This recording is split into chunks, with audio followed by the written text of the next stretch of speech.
turn it on. These guys around this place. Boner, boner.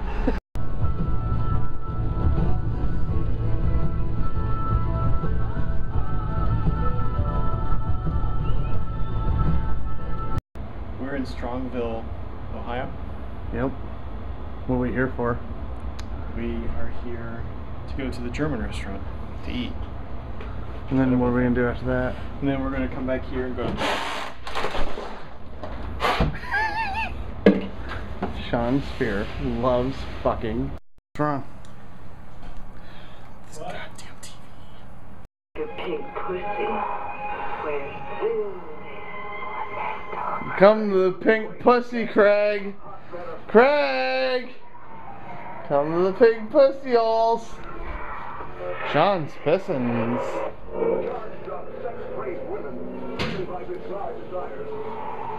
This is where Sean urinates. No! Put those pants on, Craig.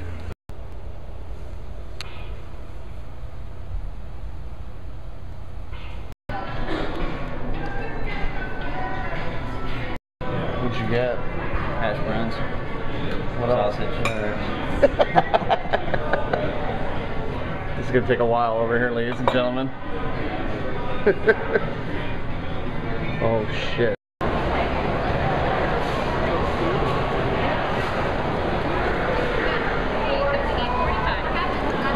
Oh, okay. Thank you. What are you getting, Craig? Money. Craig? There's too many versions of that guy. Alright, over here, Craig. Yeah. I'll tell you what, here's how you do it. Listen. He moves out to the Yep, that's that. Oh, classic buffet around here, Craig. Oh shit, I'm sorry. Oh, holy shit.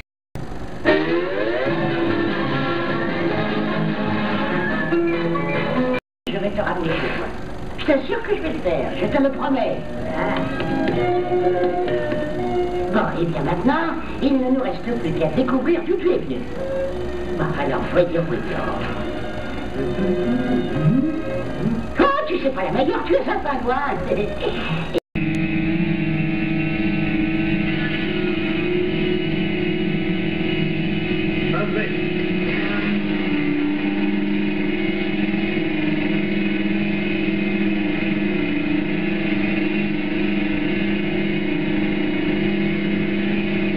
So how did you first become interested in acting?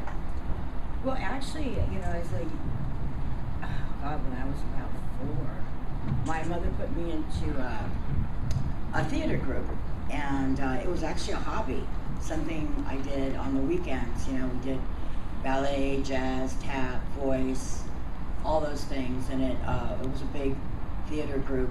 But Judy Garland had gone there, and Shirley Temple, and all that. But I thought of it as something I did on the weekends. You know, never thought of being an actress really. I wanted to be a ballerina and marry a cowboy. That's what I wanted to do. And so I fell upon a couple of commercials when I was a kid. I was super kid on these kids commercials and tennis shoes. You guys will not remember this, but we used to be able to put our tennis shoes on and then jump from roof to roof and, you know, do all kinds of things. And I would do plays, you know, back in New York and in LA. And then I went out of the business about at 11, and I just became a normal kid, went to school. And then when I turned 17, well, actually, no, how it really happened was I went to the Dominican Republic to go to my last year of high school. And my mother's from the Dominican Republic, and they were filming Godfather Part 2 there, the Cuban sequences. And I would pretty much do anything to get out of school. So they were advertising that they needed extras and American-looking people to play tourists and stuff. So I took my cousins with me because I have family there, of course, and we all went to go audition for Francis Ford Coppola, and I ended up being his interpreter because I speak fluent Spanish, and that's kind of how I kind of got the bug back, you know, from experiencing, you know, filming that big film. I mean, Lee Strasberg was in it, Al Pacino and all that. It was pretty exciting. So when I got back to the States, I said, well, you know, I think that's what I'm going to do. And so I was about 17, and I started looking into it, and that's pretty much what happened. And now your first feature role was in Jaws 2. Is that right? Well, no. Actually, wow. I did a movie for Motown that Barry Gordy produced. It was for Universal, and it was called Almost Summer. And that was actually my first job that got me my SAG card. And all his daughters were in it, and Didi Khan, Tim Matheson, a few other stars that I can't recall the names right now. And I had a little role in that. And then after that, I did a small movie with Keenan Wynn called Midnight Rider. And that's a really obscure film, but it was one of my favorite films to do. And I played a real tomboy in that, and I blossomed into this young girl and all that. And so, anyway, yeah, those were my two first films, actually. What more can you tell us about Midnight Rider? Midnight Rider. Well, we filmed it up in the Topanga Canyon in California. It was, I did a lot, most of my scenes were with Keenan Wynn. He was incredible. He played my grandpa, and I mean, he was just such an icon. I was just, you know, so privileged to be working with him, and he, I think he and forget the other motorcycle rider. They used to hang out together. Yeah, they're pretty wild in their younger days, and we had scenes where he would hand me a thing of Jack Daniels and say, "Here, have a cup of courage, kid." I'm like, "Okay, no." I don't think so. But he was really interesting, and it was a fun shoot. It was, you know, I got to roll around in the dirt and not really worry about, you know, my makeup, what I look like, and so it was a lot of fun. Now, when you got the role in Jaws 2, was it daunting making a movie that you knew was going to get a very, very wide release? I mean, you knew while that movie was being shot, good, bad, or however it would turn out, that it was going to be seen by a whole lot of people. Oh, yeah. I mean, it was, I mean, all of us, all the kids that were cast in that film had a lot of pressure because, you know, because the first film was the highest grossing film since Gone with the Wind. And then Jaws 2, at that time, it had a budget of $30 million, which was unheard of back then. I mean, unheard of. And they had gone all over the United States to look for actors for our roles. And, you know, there was a lot of pressure on us. We were young, and yeah, it was pretty daunting. It was. And exciting, you know, very exciting. You know. Do you have any stories from the set? Not that I can tell. But, I mean, you know, it was, we filmed it in Florida, in the Gulf of Florida, and Gulf Coast of Florida, and it was supposed to be up in Martha's Vineyard, but because of the weather, they actually brought Martha's Vineyard down to Florida. They built the whole town down there, and there's a lot of stories. I mean, there was a lot of drama, there's a lot of relationships. Susan Ford, which was the president's daughter at the time, was our photographer, so that was exciting. And you know, there was a lot of fans, you know, because of the first. I mean, a lot of vans would pay the hotel front desk to let them into our rooms. And we come in after work, and there would be someone saying, "You want to be your slave?" Oh, okay.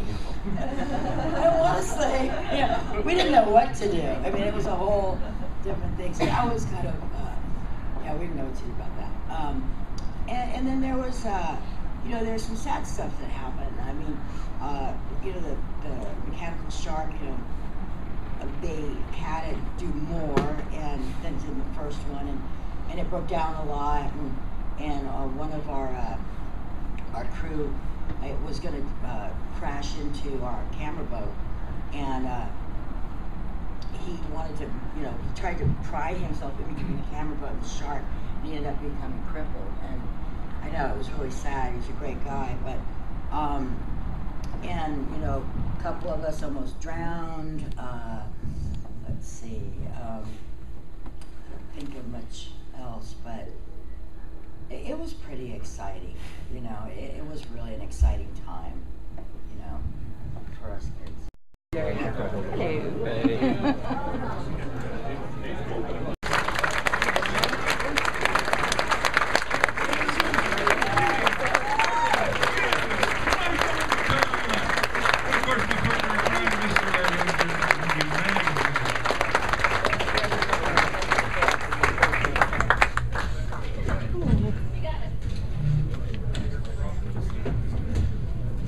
Is everybody happy to be here at Cinema Wasteland 24?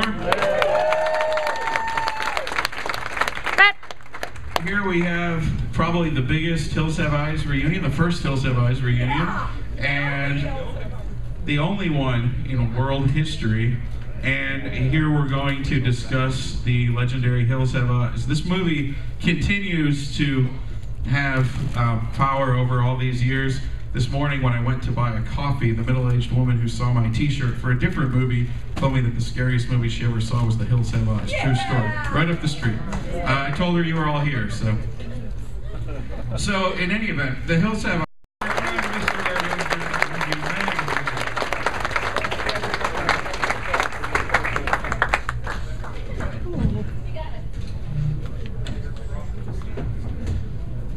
Is everybody happy to be here at Cinema Wasteland 24? Here we have probably the biggest Hills Have Eyes reunion, the first Hills Have Eyes reunion, and the only one in world history. And here we're going to discuss the legendary Hills Have Eyes. I think Sean wants to go get some more booze or something.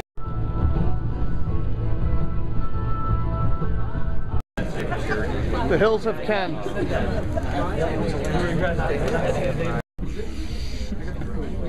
Empty bottle. Hi, man. Hi. What you doing? Drinking coffee. Just regular coffee, Sean? So far. Stupid. Craig! Come on, I have that splash card up here.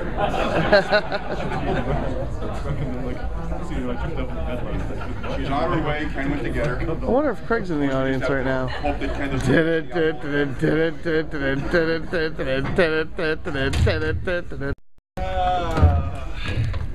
Hi, everybody. I actually started reading your book this morning, and it was pretty interesting, and I literally almost rubbed one out reading a few pages. I'm so happy I was there to help. No, you know, it's a great book. You know, like I said, I was skimming through it this morning, and you know, you were a small town girl, and you know, had a bunch of things happen, and then you sort of segued your way into the business through a lot of trials and tribulations. Yeah, I think we all have a story to tell, each and every one of us. I'm not the only one to go through good times or bad times or, you know, whatever. I think we all do. But it's just a matter of whether you want to put it down in word. Right. And I did. Yeah. I don't know if Hollywood thinks that the public is gullible. I think personally, and I think Pete will agree, and so will Ken, is that Hollywood wants to put out what they want the public to think of the adult industry, because they know damn good and well our industry could take over theirs really quick. How was it, Sean?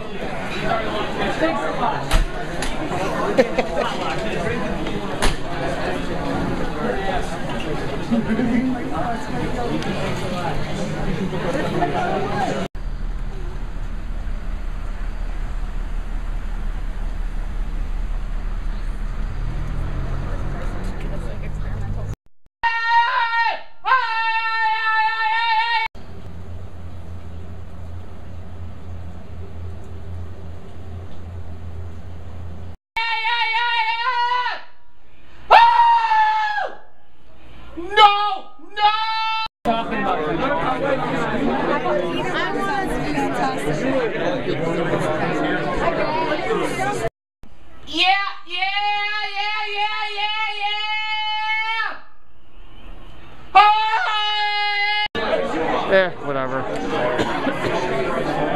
Someone open the bathroom door. Who farted?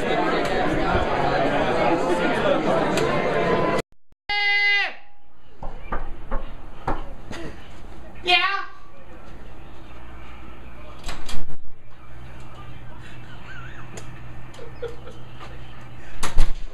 Is anyone out there? And what's your opinion of the guy who does Cinema Wasteland, Kim Kish? So, what's your name? My name's Christy. Christy, okay, tell us, what is your reason for going to Cinema Wasteland? It is a very fun opportunity to check out different It's a very fun opportunity to check out different horror movies and meet people who've been in different types of horror convention movies. Tom Sullivan's here. He's an excellent artist. Why are you here at Cinema Wasteland?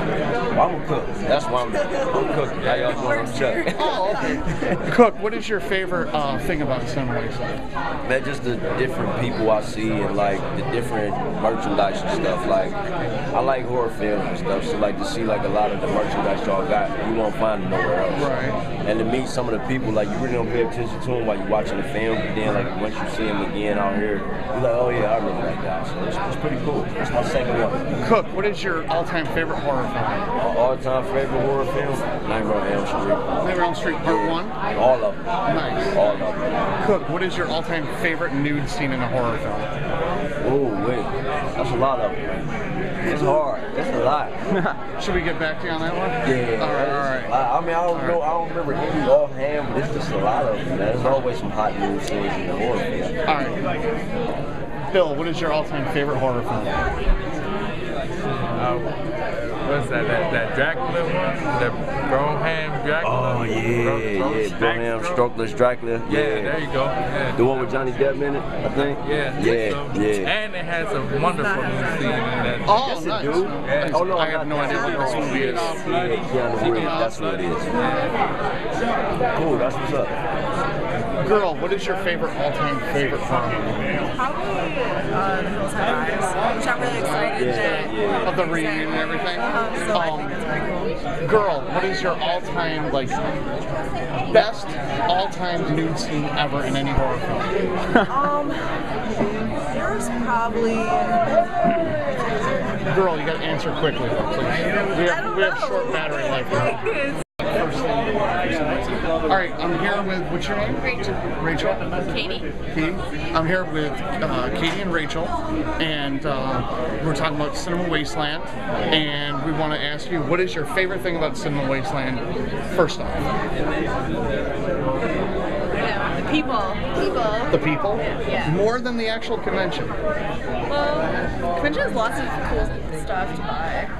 Okay, let's get into that. What is your favorite thing to buy at Cinema Wasteland?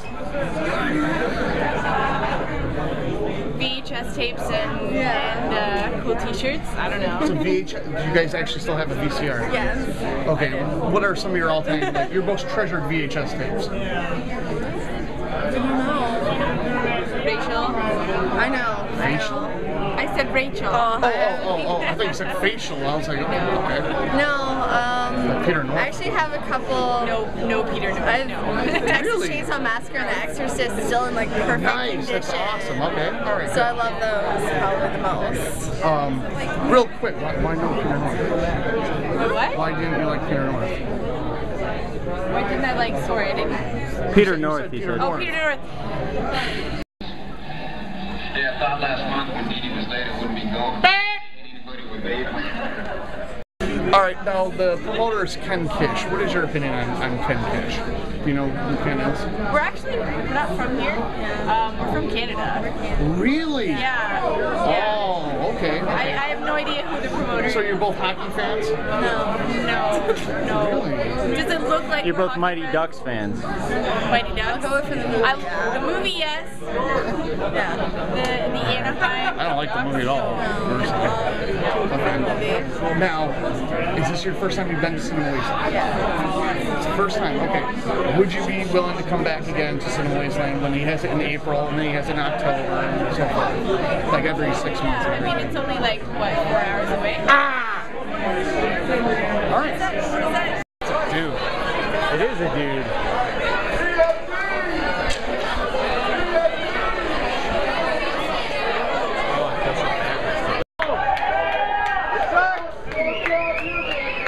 What is my sucks?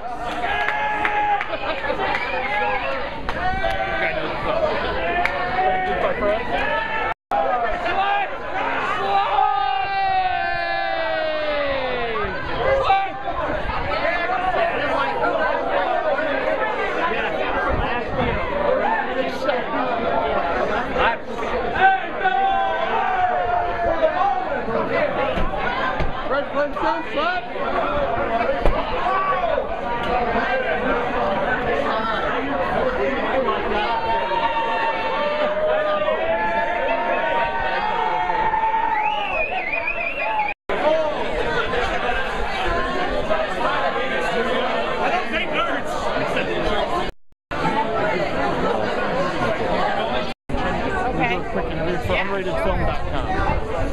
Alright, thanks. So we just have to ask your permission. Alright, we're here with Jamie. Oh, that's ironic. Why is that ironic? No, because my name's Jamie. Oh, really? Yes. J-A-M-I? Yes. Oh, me too. That's actually the boy spelling, though. Look it up, Brony. Brony? Yeah. We've actually asked the people here what's the worst convention they've ever had before. We're like, it's the Bronies.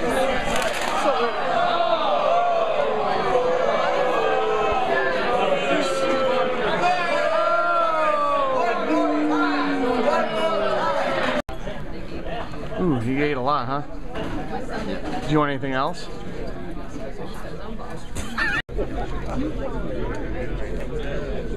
Well, that's what Felix was. That's the Felix that do. He jammed everybody in the world.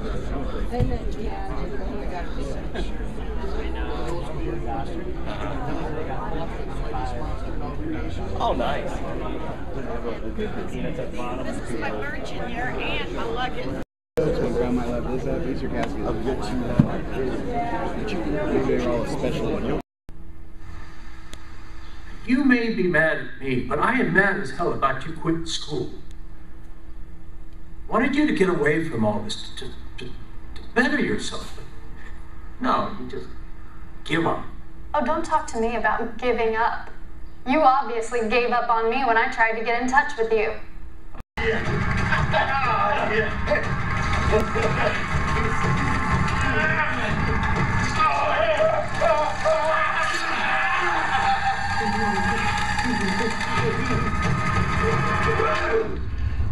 I think we're done here. Well, that's it for Cinema Wasteland 2013. Turn the air on here. It's a great time as always with some good buddies and plenty of alcohol and debauchery. And Matt probably did some sodomy. And we're gonna end you with the classic sign from Cinema Wasteland. As I back up and hit some nerds.